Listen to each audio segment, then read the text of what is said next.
चला मित्रा मैत्रिणींनो, आज आपण बनवूया आळूची वडी। त्यासाठी लागणारे साहित्य: हिरवी मिरची, लसूण, जिरं, ओवा, तीळ, हिंग, हळद, मीठ, बेसन पीठ आणि आळूची पानं। चला आपण आता मिरची, लसूण, जिरं, ओवा याचं वाटण करून घेऊया। आता आपलं वाटण तयार आहे, मिक्स करून घेऊया आणि हिंग घालूया, थोडी हळद घालूया आणि तीळ, 1 चमचा मीठ। आता आपण हे मिक्स करूया, त्यात थोडं पाणी ऍड करूया।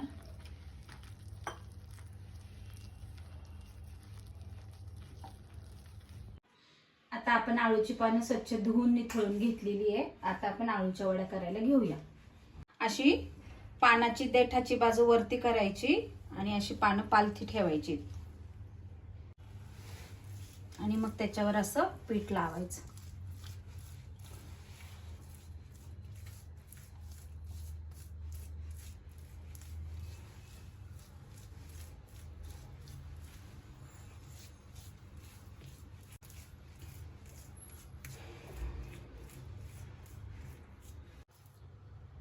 असं एक पान लावून झालं का दुसरं पान उलट ठेवायचं, त्याला पण परत पीठ लावून घ्यायचं।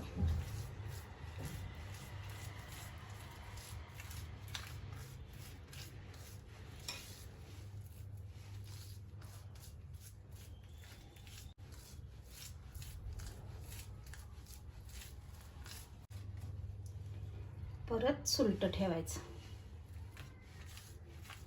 अशी 3-4 पानं लावून घ्यायची आणि मग त्याची वळकुटी करायची।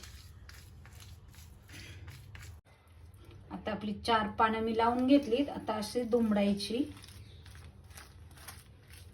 पीठ लावून घ्यायचं, परत दुसऱ्या बाजूने दुमडायचं, परत पीठ लावून घ्यायचं आणि मग अशी छान वळकुटी करायची। आता असं गोल गोल गोल गोल करून वळकुटी बनवायची, दाबून घ्यायची म्हणजे त्याच्यातली हवा सगळी निघून जाते। हे बघा, अशी आळूची वडी तयार। हे बघा झाले आपले। दुसरी पण मी आळू वडी अशीच करून घेतली आहे। आता दोन्ही वड्या आपल्या आपण वाफवायला ठेवूया। हे पहा, अशा पद्धतीने मी ठेवून घेतलंय। आता मी याला झाकण लावते आणि 3 शिट्ट्या घेते।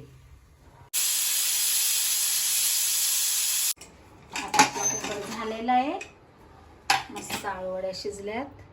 आपण त्या आता काढून घेऊया। हे पहा, मी तेल तापत ठेवलंय। आता आपण वड्या कट करून घेऊया।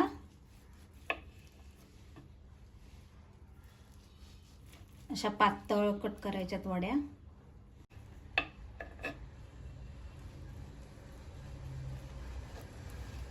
आपण वड्या तळून घेऊया। तुम्ही ह्या शॅलो फ्राय पण करू शकता।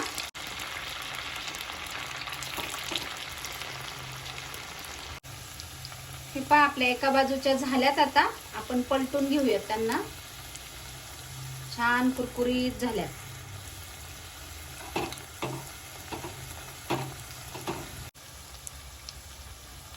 हे पहा, आपल्या दुसरीकडून पण वड्या फ्राय झालेल्या आहेत मस्त। आता आपण त्या काढून घेऊया, मस्त कुरकुरीत झाल्यात।